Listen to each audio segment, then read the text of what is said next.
নমস্কার, আপনারা দেখছেন সময় কলকাতা। আপনাদের সঙ্গে রয়েছি আমি পায়েল। আর প্রথমেই চোখ রাখবো আজকে কসবার দিকে। কসবা গণধর্ষণ কাণ্ডের পুনর্নির্মাণ ঠিক কি ঘটেছিল সেদিন জানতে ঘটনাস্থলে তদন্তকারীরা।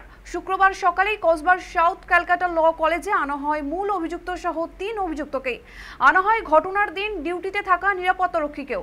ঘটনার পুনর্নির্মাণের ভিডিওগ্রাফি করে পুলিশ। ঘটনার দিন অর্থাৎ 25শে জুন রাতে কি ঘটেছিল তার প্রতিটি পর্যায়ে জানার চেষ্টা করছে পুলিশ। আর এই মুহূর্তে আমাদের সঙ্গে রয়েছে আমাদের প্রতিনিধি সৌভিক। আমরা জানি যে এই কসবা ল কলেজের ঘটনা কোথাও না কোথাও গিয়ে আমাদের আরজি করের মতন নৃশংস ঘটনাকে মনে করিয়ে দেয়।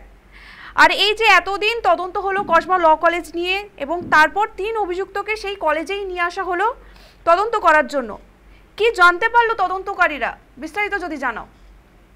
একেবারেই দেখো ফাইল, তোমায় জানিয়ে রাখি যে আরজি করের মধ্যে যে নৃশংস ঘটনা, সেই ঘটনার পুনরাবৃত্তি হয়েছে এই সাউথ ক্যালকাটা ল কলেজ।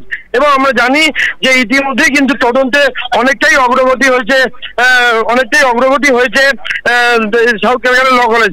ইতিমধ্যেই 3 জন মূল অভিযুক্ত সহ 3 জনকে গ্রেফতার করা হয়েছে। তাদের মধ্যে একজন সিকিউরিটি গার্ড রয়েছে এবং এই 4 জনকে গ্রেফতারের পরে ইতিমধ্যে তাদেরকে প্রথম টার্ম যে পিসি, সেই প্রথম টার্মের যে পুলিশ হেফাজত, সেটা কিন্তু তারা শেষ করেছে এবং তাকে আবারও আলিপুর আদালতে তোলা হয়েছিল। তোলার পর তাদেরকে আবারও পুলিশ হেফাজতের নির্দেশ দিয়েছে আলিপুর আদালত। পাশাপাশি তোমায় জানিয়ে রাখি ইতিমধ্যেই কিন্তু কলকাতা পুলিশের কাছে কিন্তু তদন্তের যে অগ্রগতি, সে কতটাই অগ্রগতি হয়েছে সেই খবর কিন্তু ইতিমধ্যেই জানতে চেয়েছে কলকাতা হাইকোর্ট। এবং ইতিমধ্যে কলকাতা হাইকোর্ট কিন্তু রিপোর্ট চেয়ে পাঠিয়েছে যে কতখানি তদন্তের অগ্রগতি হয়েছে এবং কতখানি কিভাবে কি এগোচ্ছে তদন্ত। সেই তদন্ত প্রক্রিয়া কিন্তু রিপোর্ট চেয়ে পাঠিয়েছে। ইতিমধ্যে সেই রিপোর্ট কিন্তু জমা দেবে। তার আগে কিন্তু আজকে সকালবেলায় কিন্তু 3 জন অভিযুক্ত অর্থাৎ মনোজিৎ সহ 2 জন অভিযুক্তকে তাদেরকে নিয়ে আসা হয় সাউথ ক্যালকাটা ল কলেজ এবং পুনর্নির্মাণ করা হয়, রিকনস্ট্রাকশন, যেটাকে পুলিশের ভাষায় বলা হয় রিকনস্ট্রাকশন। সেই রিকনস্ট্রাকশন করা হয়েছে। ইতিমধ্যেই তাদেরকে নিয়ে আসা হয়েছে।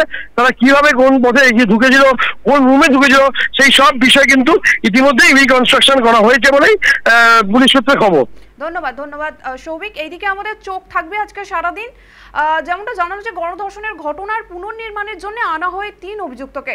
ইউনিয়ন রুম থেকে গার্ড রুম প্রতিটি জায়গায় নিয়ে যাওয়া হচ্ছে তাদের। অভিশপ্ত ওই রাতে কোন জায়গায় কি ঘটেছিল, নির্যাতিতার সঙ্গে তারা কি করেছিল, যাবতীয় তথ্য জানার চেষ্টা করছে তদন্তকারীরা। নতুন কোনো তথ্য সামনে আসে কিনা তার দিকেও রয়েছে নজর। নিরাপত্তায় মুড়ে ফেলা হয় পুরো কলেজটায়।